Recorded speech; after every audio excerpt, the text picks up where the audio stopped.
Hey guys, welcome to another episode of the Away Gunas podcast. This is a transfer roundup episode. So, in this episode, we have been joined by three of our guests: Akash from Foxes of Leicester, Adarsh representing Liverpool, and then Ankit from Almighty Blues FC. And he's going to be talking about Chelsea, of course, in a short while. Guys, how are you doing? Yeah, Bob, doing good. Thanks again for giving me this opportunity for Oh, you're going to be to appear you're in going to this be pod. regretting saying that, buddy, because you're going to be getting a lot of opportunities for you to talk. So yeah, definitely Yeah, welcome since to this see is you my back second again. time, yeah. So at least let me say this time, maybe then look going forward, I might be habitual of coming here. Oh, definitely. And buddy, Adesh, how are you going? Okay, yeah. You butchered my name. Ah, It's okay, Bob. Uh, happens, it's buddy. okay. Happens.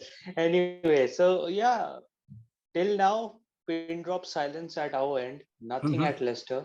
mm-hmm. Only paper talks here and there. But I was, I the was, I thing was is, really, I was really getting to you actually for your views for the coming season, buddy. Because I know deep inside you're a very big, very big fan of Brendan Georges. Tinge of sarcasm. okay, Yes. yeah. That's putting it lightly. I am a very big fan. But anyway, so the thing that we are confirmed at this moment is that there will be a lot of players leaving us because their wages, managing their wages is becoming a hassle. They are not playing in the first team. We have been stuck around those players for too long. Some of them have escaped the age of 22, 23, and they have not shown their promise or potential. They might be from our academy, so we will be hoping to offload them soon enough. And I mean, we can talk about those players in detail. The five players I think should go. Yeah. And in terms of the incomings, well, it's guesswork and speculation, and even tiny bits of a trail here and there is what we are looking upon right now. Okay. Buddy, I'll ask you a straight question. Who do you think will likely go first? Is it going to be Brendan Rodgers or Michael? Because there apparently was been a fallout towards the end of the season, and looks more like you guys are wanting to replace Michael with Roberto Sanchez. I think I'm not sure if in case I'm There saying it correctly. was, Yeah, yeah. yeah, there was a report that, on behalf of the Telegraph, that we were looking at other options, and I felt good about it because I think through the halfway of the season, I was very vocal that Kashmir Michael is not the same goalkeeper that we are accustomed with, and many people were thinking that it was just a personal hatred towards the player. Well, what does it give me to hate upon one of the greatest legends in our club? It's a very recent and formative period for our club. So apparently everyone in that 2016 team who snuck around is a legend for us. And it's disheartening to say, but if you look at the statistic of the season, you will see that on the areas that Kashmir Michael shines is literally saving shots, and he's just shot stopper. But if you look delve deep into that, you'll see that Leicester was averaging six to face 16 shots in the first initial game. So if you are facing 16 shots and if the score line is not 16, I think the goalkeeper invertedly makes a lot of the saves. So it's about more chances rather than him coming out as a great shot stopper. So Hmm. those were my initial opinions, and then I wrote an article which really got circulated a lot about replacements that I think Kasper Schmeichel, and why Kasper Schmeichel is the reason that Leicester is not progressing in the right direction. So the initial report that you mentioned about Roberto Sanchez, well, he was an option, but again, he was around 50. So 50-40 for a goalkeeper in this oversaturated market, I think the template that any team, regardless of who they are, should be taking is the classic example of AC Milan. Donnarumma left, they got Mignon in, and and relatively unknown goalkeeper, and now they are the champions of the Serie A. So in a market where there is plenty of options, every club has two goalkeepers, one who is just sitting on the bench throughout the whole season. So you have to be really you have to be really arrogant to ask 50 million for any goalkeeper at this point. Oh, totally, So totally. there are options. Yeah. See, I think one thing that we would have come to in terms with is the fact that shot stopping ability of a goalkeeper is a thing of the past. So we just Yeah. don't want just shot stoppers. We can play goalkeepers who can actually play out from the back, and then sweeper keeper is a buzzword these days. So I mean, quite rightly, as we can see in Liverpool and City, especially, you can see sweeper keeper, and especially the way that Allison and Ederson has actually upped the level, and even Mendy, at Chelsea. So they've been recently they've been taking up the goalkeeping abilities way beyond than what a goalkeeper was traditionally meant to be. And that's what make us think, yeah, why not? Probably we can explore some of those other options as well, and try and bring in more people who can do those. And especially if you've got a goalkeeper, as one of your highest earners in the club there, then obviously that's an area that you could go on to ship him out, and then as well as bring in someone who can actually try and bring a change. Now, apart from Schmeichel, obviously there's a lot of players. Probably you might have ruled the fact that Fofana was largely injured last season, and that was actually the change in defense as to the earlier season, where Soyuncu and Fofana were both phenomenal. Seriously, you have to say, in that Leicester team of the 2019-20 season. But now with potentially Fofana back towards the start of the season, you think that your back line will almost stay the same, or do you expect to see any changes around there?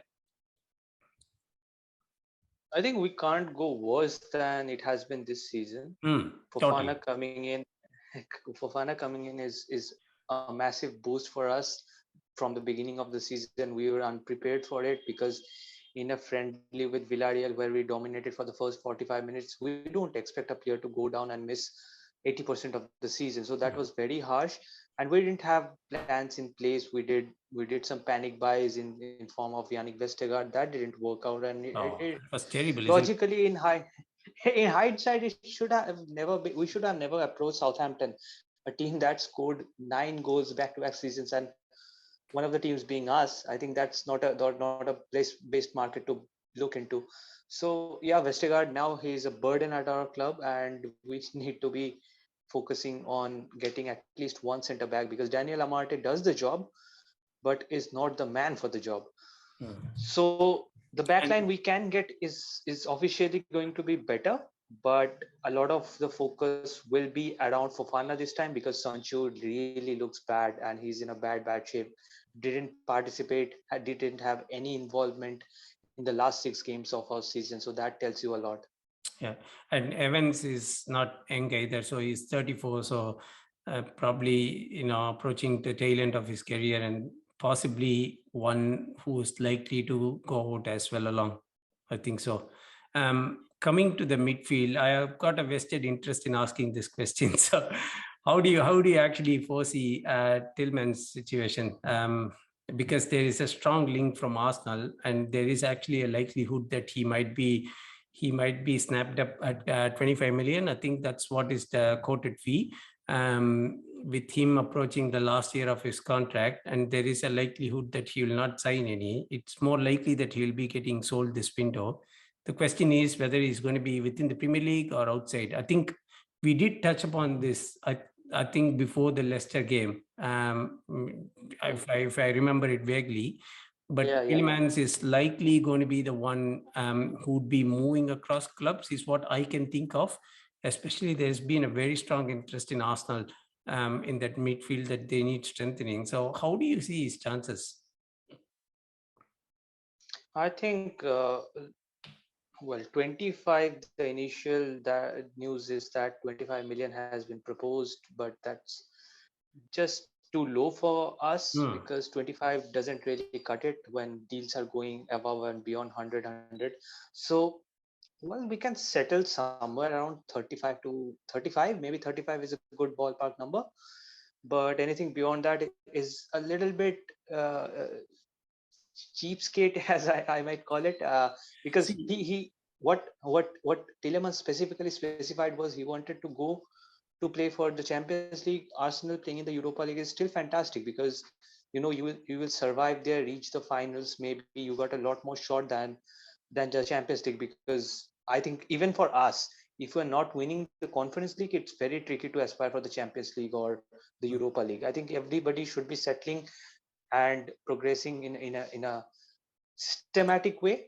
So I think we for that. But even we got a player that you have, and we want him desperately to, reunite him with Wesley Fofana, and we want Saliba. So let's do a swap deal.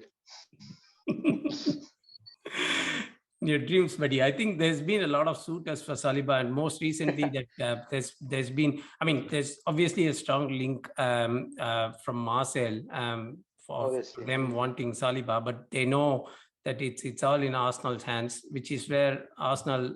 I mean, I've been reading about the rumors that he's been offered a new deal, and I think one of those three players that have been offered a new deal, one of them being Saliba. So, but even otherwise, right? There's as well links of him joining Real Madrid, and that's the levels that he's been looked at, because he's recently won the Young League Player of the Year award at Marseille. Although you could all argue that it's all Farmers League and all those sort of things, yet some of these greatest defenders have actually come in there. So I don't see him getting shipped out and all those sort of things, at least in this season. If at all things doesn't work out this season, maybe the next one is more likely to get sold, because he's got 2 years left on his contract.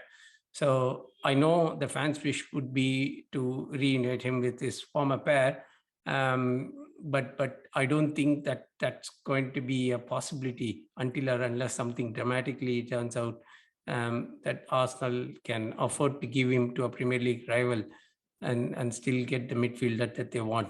I don't know. It's probably your wildest dream, mate.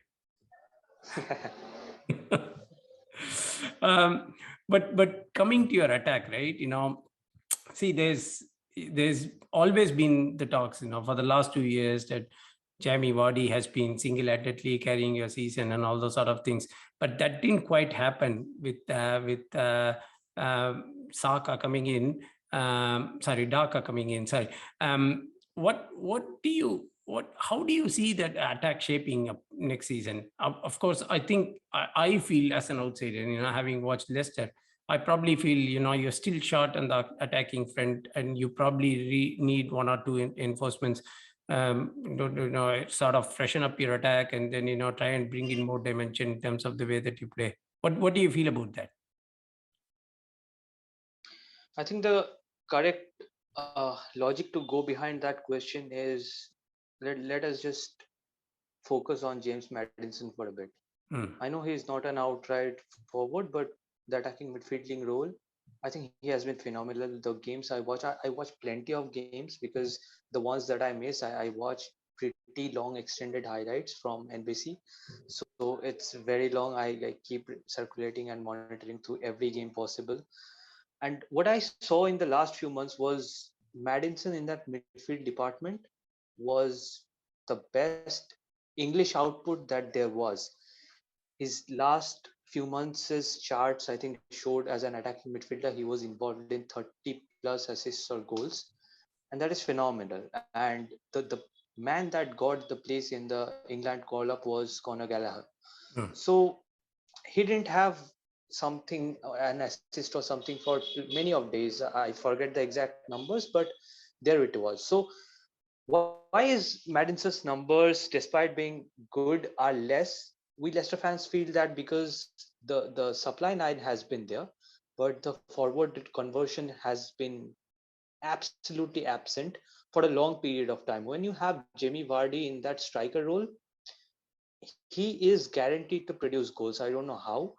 There was this spectacular match, 5-3 scoreline with Manchester City, and he did some of the best trickeries that I haven't seen from the likes of players who are associated closely with Jamie Vardy.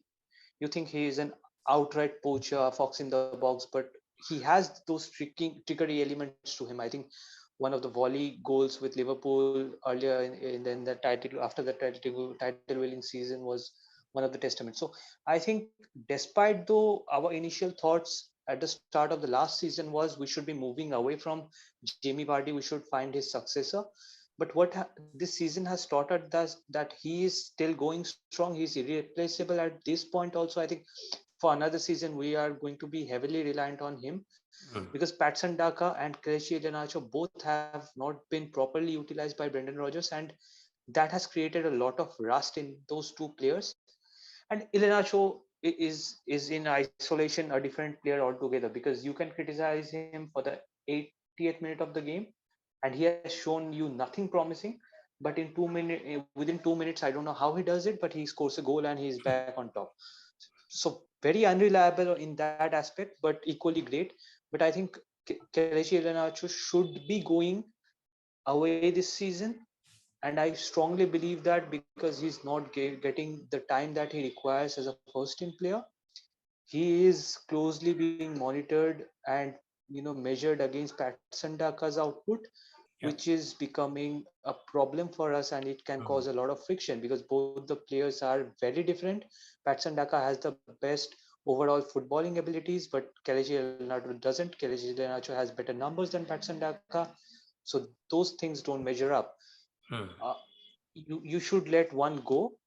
In terms of winger, I think Lookman should be brought into the club, signed in for permanent, because despite playing in all over places, his position is what Harvey Barnes plays, but he has not got that position, so he's all over the field, and he has done remarkable job, coping with that, playing in Yeah. multiple position. And you don't see these days a right winger is always a right winger, and he prefers to play in that position. Mm. Gone are the days when people were just waiting to get started, but these days we don't see that. So I think Patson Daka with Lookman and Harvey Barnes is an option, but then again the You alternative didn't option is mention Vardy. Perez. Don't you rate him actually? Ah, it's a bit of a weird one. When we got him from Newcastle, it was he and Madison, Norwich and Newcastle. They were different players. We saw potential in them, brought them in, but somehow it has not clicked with Perez. I think Perez is still a good player if you're battling in the lower mid table, but we can't afford to do that. And his appearances from the bench has been exceptional. I don't know how some of the stats that he comes on, scores in 3 to 4 minutes, but whenever we give him a start, he struggles. He just loses the position, loses the ball. Yeah. I probably So felt that he was a big fish in a small pond. He was perfect to the way Newcastle were back then, hmm, under Steve hmm. Bruce and all those sort of things, battling out and churning out results, battling out draws and all those sort of things. But then as he comes out, he has not probably stepped up to the levels of what Leicester were actually looking for. And mind you, Leicester are not settling for. I mean, the way this you guys you see yourselves, you're not settling for mid-table finishes and all those sort of things. You're aiming for European places, every season. That's and probably a good cup run. If things work out your way, you could go all the way along. But I mean, I felt as a neutral, when I watched Perez, he probably wouldn't fit in there, and he's probably, as you said, wasting a space up there, which could be He utilized. is. It's becoming an issue to keep him around. I think he should be let go, and Yeah. still we can still earn something and salvage out of him. I think plenty of clubs will be interested elsewhere, not in the Premier League, definitely not. But let's see. Maybe in the newly promoted clubs, one of them could actually take a look at. I don't know, but yeah, depending upon the way it's gonna work out. Um, I think we've covered all the areas, and this is something which will keep coming back and again, to discuss in terms of however the season or the transfer window is going to evolve around, the summer. So we'll definitely be touching more upon this. I just wanted to take stock in terms of, from a fan's perspective, what your thoughts were on Leicester, and then the areas that you would see improvement on. So moving on, Adarsh, I know you've been patiently sitting out there, possibly waiting for your turn to come, and now probably have called out your name. So I know you had a pretty big disappointment over the weekend, where you lost to Madrid. It was quite a difficult one, I should say, because the game was pretty close, but you have to admit that Madrid were actually the better team. And Courtois, he was on a beast mode. Seriously, Matt, I don't know he could actually turn out that way. And I was really waiting to see if I could ask Akash those questions. Sorry, Adarsh those questions. Not sure. Ankit those questions. In terms of how we actually went on to improve his game there, having moved on from Chelsea. But having said that, you have a Mane size problem to solve. It looks more evident that he is likely going to be leaving around in the summer and more likely to pay in. So what's your thoughts on that? Yeah, the talks have been ongoing, and rumors are there that he will be leaving this summer, and I think Bayern Munich are looking to sign him. So what I think that both Salah and Mane are end of their contract, and if they are not able to sign the extension or a long-term deal, then one of those will be sold this summer. That is the definite, because we cannot afford to lose them both on free next season or season after that. So yeah, it looks like that Mane will leave, because Salah has said that he is looking forward to play one more season and complete the contract if he's not signing the extension, and that is another saga that's going on. So let's not go there as of now. And so I think Mane will leave this summer, providing the price is correct. So I was reading an article today on Athletic, and it was mentioned that Bayern are looking to pay something around 30 million, but Liverpool are looking for around 50 million, which is, I think, is uh, right price for the player like Mane. I know that he is in the last year of his contract, but still he has still a lot of game left in him, as we saw this season. So last season it was looking like that he is done and dusted here in Premier League, but again this season he came and played as false nine for Liverpool, and again changed his game and helped us in reaching all the finals, and competing for a Premier League till last day. So I think, yeah, there is still a great player left in him. I would like him to sign the extension and play for us as long as possible, but looks like that's not gonna happen, because Liverpool has a wage structure model, and if they see that player is crossing a certain age and then he's asking for a certain wage, then I don't think they will allow. So yeah, providing the price is right, I think he will be allowed to leave this summer. Okay. But did you guys foresee this thing coming? Because with obviously signing Luis Diaz during the winter break, it actually meant that he is likely going to be the one taking over Mane at some point in time. This was all coming, isn't it? So did you guys, felt surprised when you heard Mane is going to be leaving, or is it something which you saw coming, just that it's happening or cooking over it over the summer? So what do you guys feel about it? Honestly, I did not see it coming. And the talks were always about Salah, that he is not ready to sign the contract unless he's getting the salary that he wants, and all some terms and conditions according to him. But regarding Mane, there was no such kind of news. So I would say that's a bit surprising. But since we have signed Diaz in January, so I think the talks were ongoing. I cannot say for sure that yeah, it was like that, but I think the talks were ongoing. But because out of respect for Mane and for Liverpool, Bayern did not place any official bid till Liverpool was in fighting for Premier League or was in Champions League final. But I think he did. Mane did mention before started. Yeah. I think he mentioned before the Champions League that he will give a special answer. I don't know what that special answer meant. Yeah, he said let's talk after the Champions League final.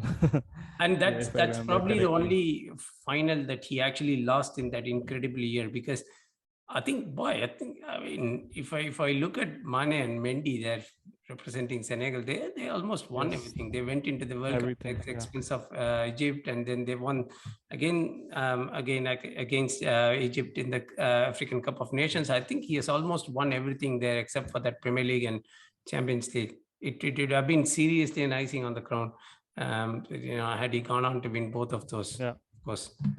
I But yeah, think if we would have won Champions League or either Premier League or Champions League, then 100% Mane was in for the Ballon d'Or. But now I think it will go to Benzema. But he has won everything that there was to be won apart from Premier League and Champions League. So yeah, he's still a great player. Wherever he goes, he will definitely be successful. There is no doubt about that. I just hope that it was Liverpool, but looks like it won't be. what we We hope cannot say for doesn't sure that happen will. from the Yeah, from the player's perspective, yeah, right? They're looking for yeah. I hope their we. their pockets to be filled and all those sort of things. Correct, correct. So until the price is right, Liverpool will not sell. Yeah, But yeah, only, yeah, caveat is that he's in last year of his contract. So I think anything more than 30, 35 million, maybe something around 40 to 50 million, if Liverpool gets, then I think he will be sold.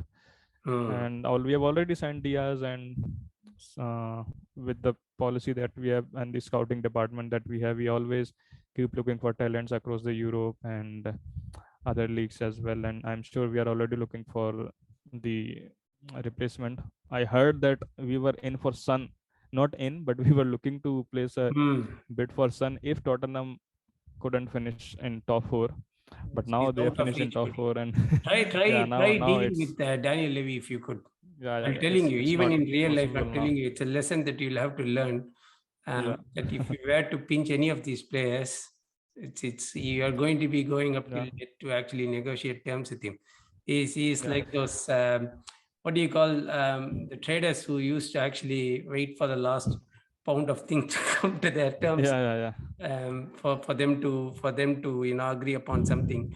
But I think Real Madrid would have actually found the good thing in negotiating or going that far with them, with both. I wouldn't say Bale to that extent, but at least still Luka Modric.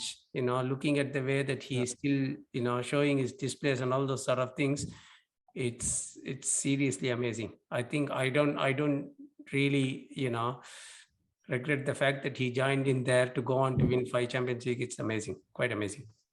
Yeah, Um, but I know that we don't sign Sun, but what it tells me that we are still looking for those hmm, kind of replacements for yeah, Mane. So it's I'm going to be very 100% sure difficult, buddy.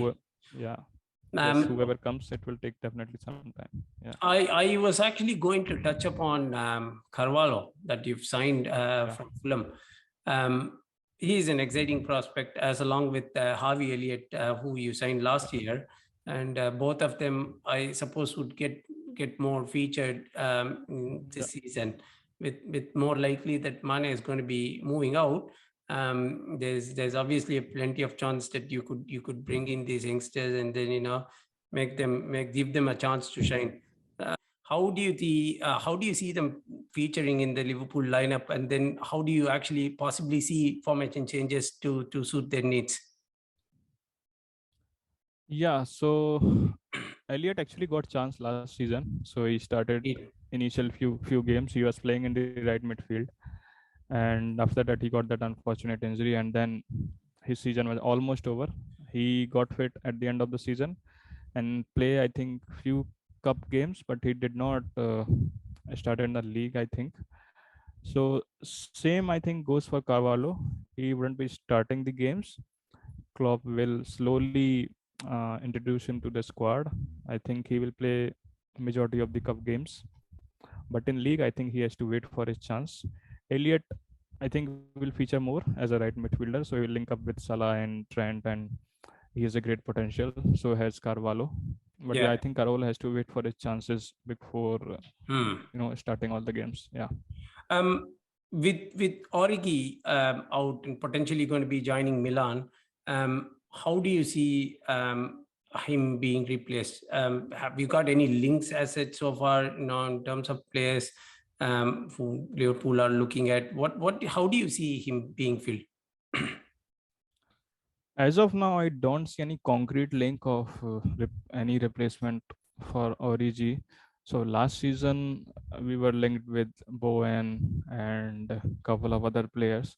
If we are able to land Bowen, then that will be a huge signing in my Very hard, perspective. buddy. But I don't think it's so. not gonna be easy. Yeah, It's it's going to not be gonna be very easy hard. the way he has performed this season. If we would have signed him last season, that would have been better. But now it's gonna be tougher, especially he's a English player, and they cost a lot. They are Yeah. not easy and cheap There's to get. always an And English tax attached to any English yeah, yeah, player, yeah, right? yeah, Naturally his value bumps up 20-30% straight away. yeah. Actually, But you have an amazing player within the league and within your reach. If you were to sign him, Ankit probably would be raising his eyebrows there if you're going to mention him.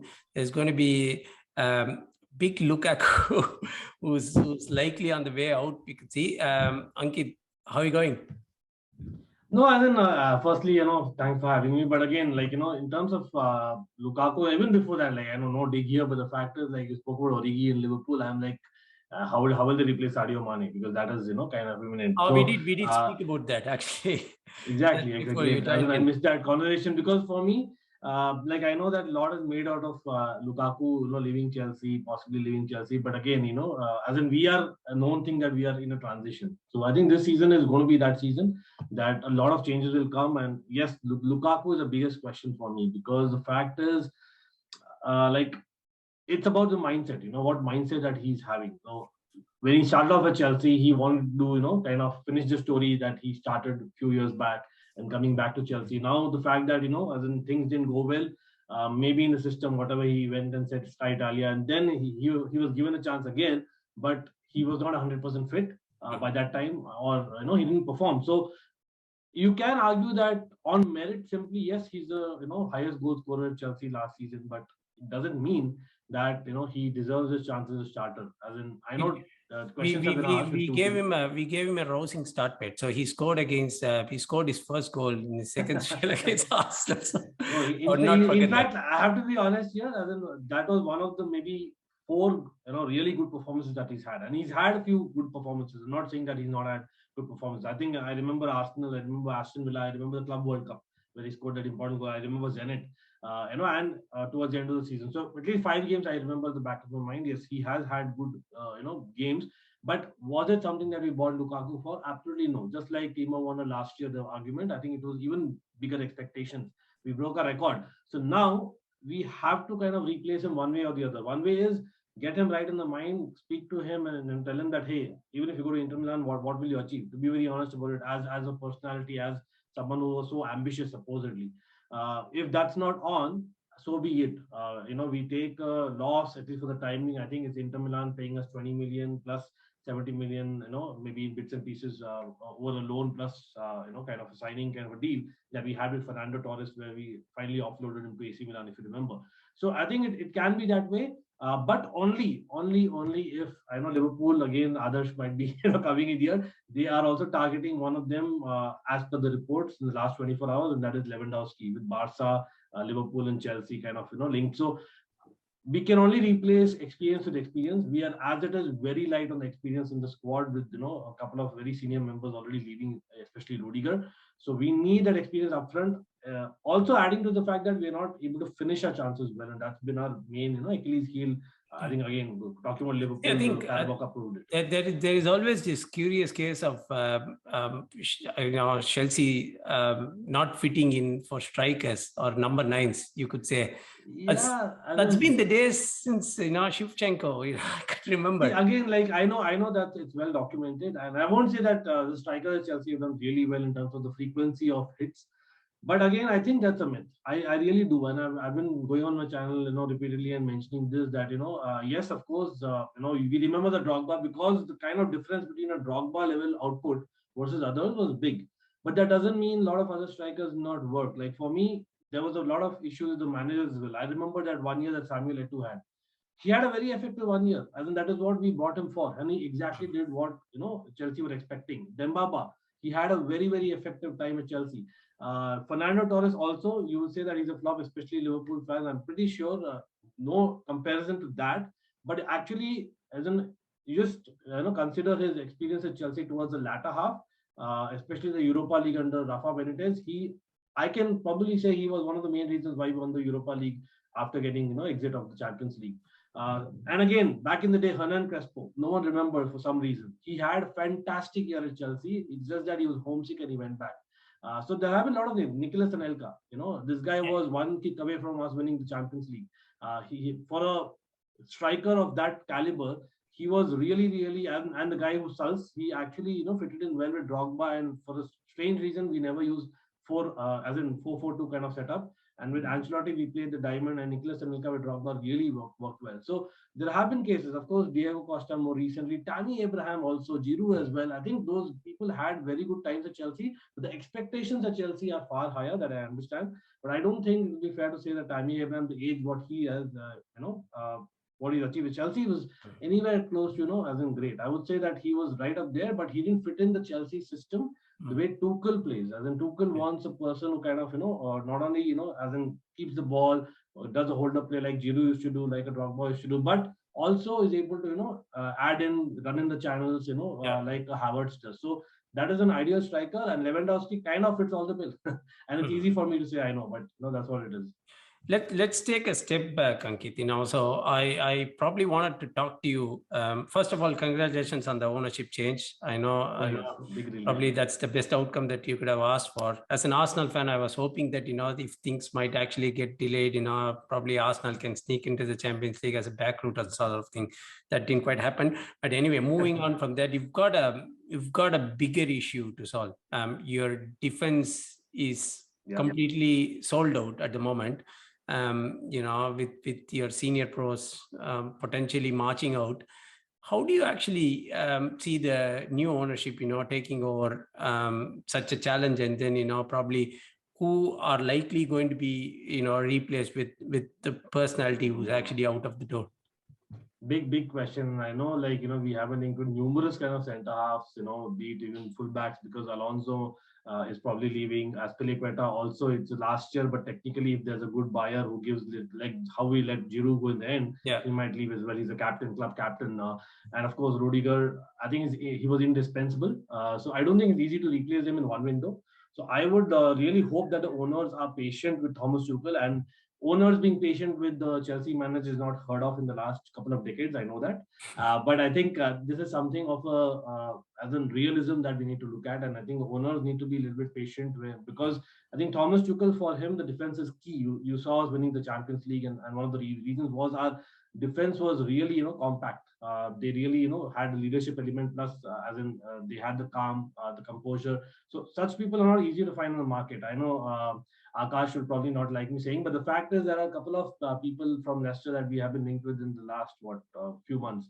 I certainly remember Fofana. If you had asked him earlier, we would have easily offered you Soyuncu and Soyuncu is the other guy, exactly. So Soyuncu, the second guy, I have no reason why we are linked to, and Akash will be more than happy to give me Soyuncu. I'm guessing that compared to Fofana, but again, I have no idea like why Soyuncu. Maybe Soyuncu is the closest to Harry Maguire, no dig intended there, but you know what I mean, right? Someone who can kind of play in the 3 at the back system, and that's something that he's used to. Maybe, as in I'm guessing that is the reason, but I'm hoping that Thomas Tuchel is also, from his perspective, more flexible. He has used 4-3-3 a lot at Dortmund, at PSG, and in Dortmund especially, he was very, very flexible. He was really flexible in terms of the systems in games and even different games. But for me, if we have to play 3 at the back system, we need technically 3 quality defenders. That includes 1 quality as in fullback and 2 proper centre halves who are also leaders, at least a couple of them, which is not possible in one window. So that's why I want him to be flexible, because if we go 4 at the back system and buy players who are kind of adaptable to both the systems, we can probably do with just 2 strong defenders and invest in a DM. which will make us change the system as well. And obviously, I'm leading towards Declan Rice because Chouamani we have scouted for Real Madrid for Liverpool and given to the market with Fabregas saying what he did and Czech saying what he did last year. But anyway, beyond that, I think it's about even Declan Rice is someone who can play centre half as well as centre. I was actually going to ask that question after this because it's reported that you've got about 200 million in your kitty to spend on transfers. And considering this defense is your priority, and then you're going to be adding a lot of defenders, would you really want to spend more than half your budget on one player? I know he is at his 23, but if you were to be blowing it on Declan Rice, you've got your own ones back. Actually, you've got Conor Gallagher back at Chelsea. Gilmore is back. Gilmore is back as well. Yes. Great point. But again, Conor Gallagher is not a DM, right? He's more of a number 8. As in, he has played DM in his academy days. But again, we know that he's done fantastic as a number 8. Give him that. He's like a Mason Mount part 2 with even more energy. Put it that way. Who has much higher ceiling in my opinion. But again, I don't think it's fair to put him in a DM. I know even Declan Rice can do a lot more with the ball. But I think the fact is here. Is Gilmore is he ready to start as a as a proper DM at Chelsea right now, considering what has happened in Norwich, which has kind of strangely gone back for him.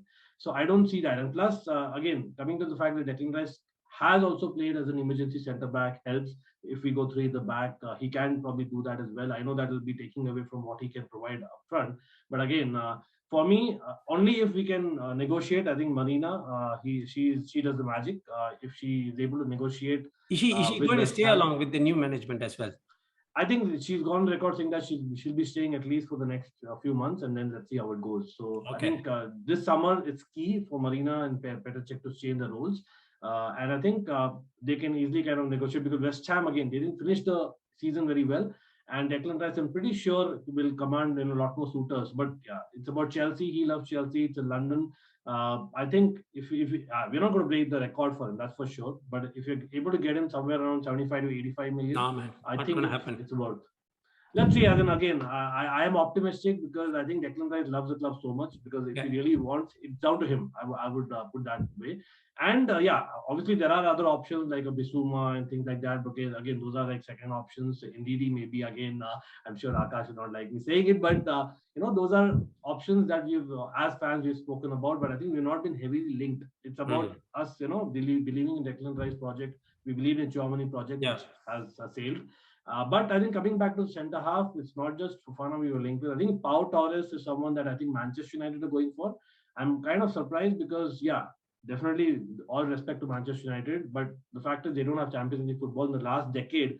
I think we can prove to Pau Torres that he will be a starter, beat any system. So I think we can definitely convince Pau Torres, if I can say so, even Koulibaly. So again, with Barca, it's not easy to negotiate with Napoli when Barca. Napoli are stingy guys. Very stingy. And Sevilla, talk about Jules Koundé. As in, we have been linked with this guy forever.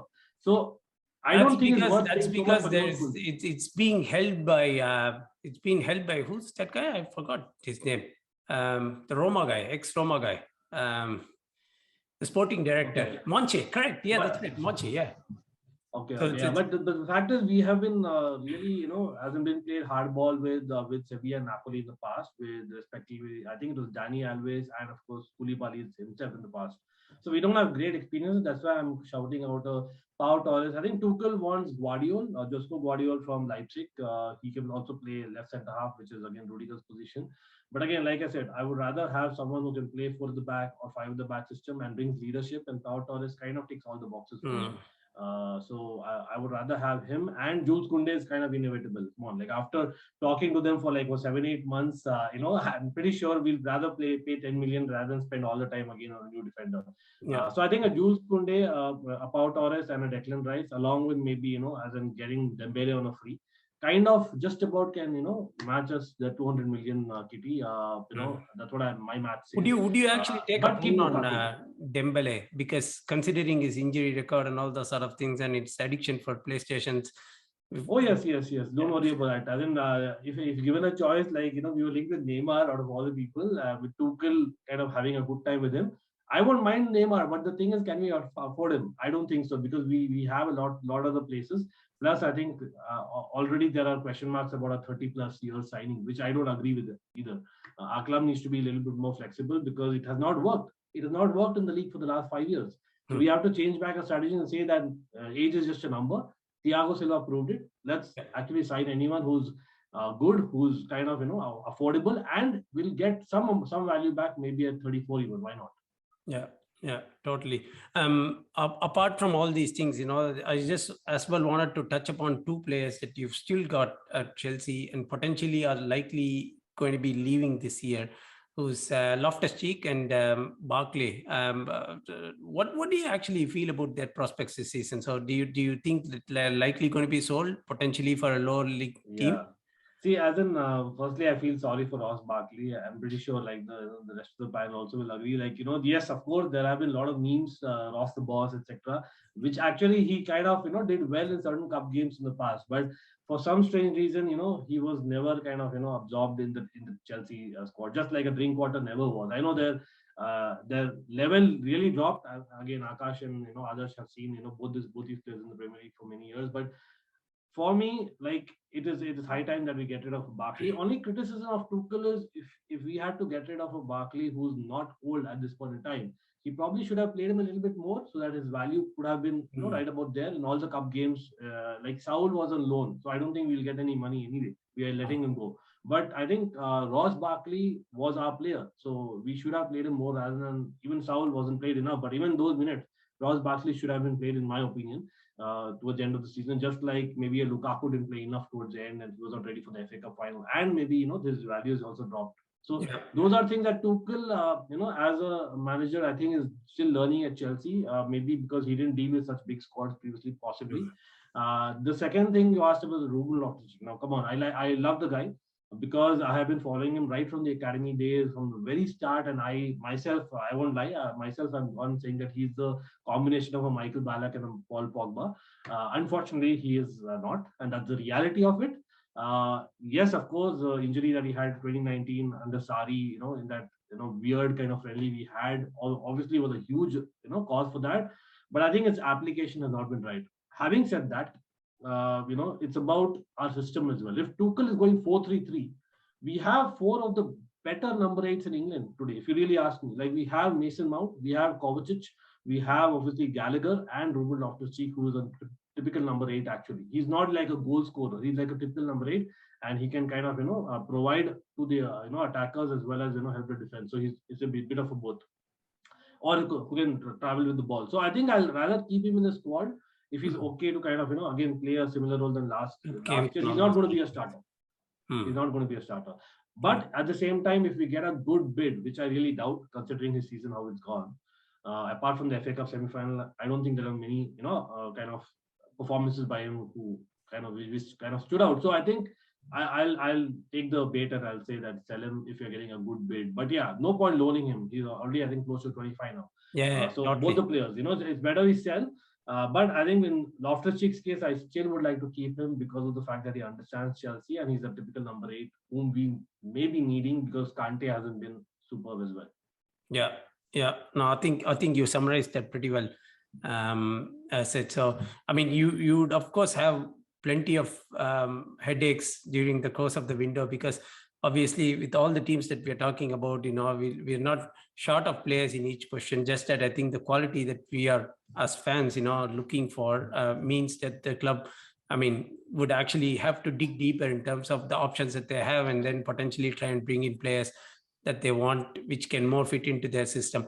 Now, coming to the interesting things, obviously you mentioned about Lewandowski being available. He has said that openly himself now. So it's just a matter of who's going to snap him up. More likely, I still think that, he's got a very strong inclination to join Barca and more likely going to happen. But I know Chelsea... Money. Show me the money. If Chelsea are going to be interested and considering the fact that Lukaku's out of the door already, then it makes every sense for you to, sort of go in for him. He's 33. He's not the youngest that you're looking for, but at least he can come Yeah, in but and do he's the still job. in the top 3 in the world right now, right? So Yeah, that's totally. my point. So I don't think we should look at it like, again, like I know that it's a rebuilding phase. You rather have youngsters and all that, but it hasn't worked in the last 6 years. It hasn't worked. Only I think the right age that we signed that player was probably Ziyech in recent years. He was probably the right age along with maybe Edward Mendy. That's the right age if you're really speaking about age, right? But Edward Mendy has worked. I think Ziyech also hasn't worked brilliantly. I would still keep Ziyech because I think he's still having an element that is unique. But I don't think it has worked. So we rather have players who are actually peaking right now than expect that in the future. Because again, Kai Havertz, fantastic, one of the Champions League, but I don't think he's a starter for 38 games a season in the league. So we need someone who's able to command that. As a forward line, we need someone who's able to really do that, plus finish well. I know it's everyone's need. I think I'm pretty sure that despite a Vardy, despite a Patson Daka, despite a Iheanacho at Leicester City, I'm pretty sure that a striker is someone that everyone would want who can finish well. And same goes for Liverpool, considering the Sadio Mane Origi situation. But again, I think with Chelsea, it's even more the need right now. Barca, I hear that they may not have a lot of money, so No, it's probably that's the right only to kind problem. of They can't register in KC. And who's the other guy? They can't actually. our own players. Oh yeah, of course they can't register them due to the financial fair play rules. So no, I think it's going to be pretty difficult for them to sign Lewandowski, and I probably think that they're over wishing their list or their targets and all those sort of things. The only positive that they have is Lewandowski more wants to come and join them. That's the thing which is moving in their favor. Possibly one which is going on, but apart from that, obviously we saw the fact that Mbappe was set to join Madrid, but then he pulled out of the deal last minute, which I don't know how it's going to turn out. But then he has not shut the door on them altogether, so it's more likely that he'll go back. I'm pretty sure. I can also see it's between Liverpool and Real Madrid in the future. He's too young to kind of say that he'll be at PSG, and those chances are gone. Let's be honest. I think maybe again Akash just referring to Leicester here. Maybe there are very few clubs, and no disrespect to any club here, but I think very few clubs where players are really content to just stay there. I don't think they want to move, and the feel good factor is there. Leicester is one of them. I have to give it to Akash and his club here. But for me, as in definitely, as in he's going to move on. But it'll be interesting. As in last year, if you had mentioned that about Arsenal, then I would have as well agreed to that. We became a retiree home for all the Chelsea players, but then I think Arteta has actually cracked the whip on those, and he's managed to get most of the deadwood out, which is the most that we could have actually looked for. But yeah, we still have to clear out some more who's just still sitting in there, and then our transfer window will more likely depend upon, considering that we're not in the Champions League, ours will more likely depend upon who we are going to ship out and bring in. I mean, that would actually more pave way for more incomings and all those sort of things as such from our end. But apart from that, there's a few interesting Boston transfers available. So I'm not sure if you guys heard about Grealish. He's an Austrian player who's playing for Hoffenheim, I think, and he's approaching the end of his contract, potentially on the move, and he's a defensive midfielder. Obviously, all the teams that we are talking here have defensive midfielder need. So he was actually, playing really well last year in the Bundesliga. So, and more likely going to be moved. Do you guys? Have you guys heard or been following him in terms of what he's been doing or what he's going to offer, sort of a thing? Akash? No. I haven't, because we have got our own defensive midfielder issues. And as a fan, I am looking at Chelsea. If they are going to offload Kante, I think he always has a home back here. Oh my God! Look at this! Look at this! This is like the moment I said NDD, I know something's coming back. But Akash is always good back. And we are offloading I think we're offloading Somare, which is again one of the players who has had personal issues, maybe homesick. So League One, being League One champions and coming to Leicester, it was a big state and massive respect given to our club. And then he's heading back to I don't know where. So that is an issue. But if NDD stays, I think we have a proper backup in terms of Papi Mendy. Again, we forget that it wasn't just Sadio Mane and Mendy in that Senegal lineup. The midfield was the seasonal midfielder was our Mendy. So yeah, so we have that area covered up. I think Dewsbury Hall can also chip in and play in multiple positions. He did at Luton Town. He played in I 3 to 4 think he positions impressed in me the that most, midfield, and Akash, he if has. I'm being honest. Dewsbury Hall, I thought really like it was between him and Madison, almost like the player of the season, the way I kind of followed him. So I think that's a good shout, certainly. But Yes. Somare, what happened? Like it was like, it was just as in the place, or Homesick, was I it think. like more than that? Okay. He is homesick. He has had personal issues which Brendan Rodgers has not spoken about too fondly in the media, and some way or the other it hasn't clicked. Thus far, Brendan Rodgers has been very picky in his selections. Like you can see, he has given Tielemans a lot of the chances which he didn't deserve towards the end of the season because he conceded 4 penalties, and all of them bit us back, and unfortunately we missed out on the last tertiary European spot. I have one name for you. I have one name for you. As in, this guy is available on a free, and you guys, probably his best performance ever came with you guys. It's No drink water. No drink water. No. Yeah, you could take him back. Get away. No, Okay. it's I just think- gone. His train has gone.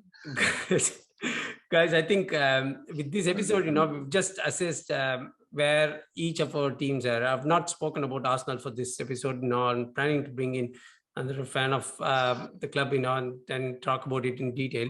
But then in the forthcoming episodes, we'll try and touch upon more about the rumors of players linked in. Now that we've assessed the squad, we'll go in depth in terms of all the players who are coming in, and then potentially the ones that we want to see in each of our clubs.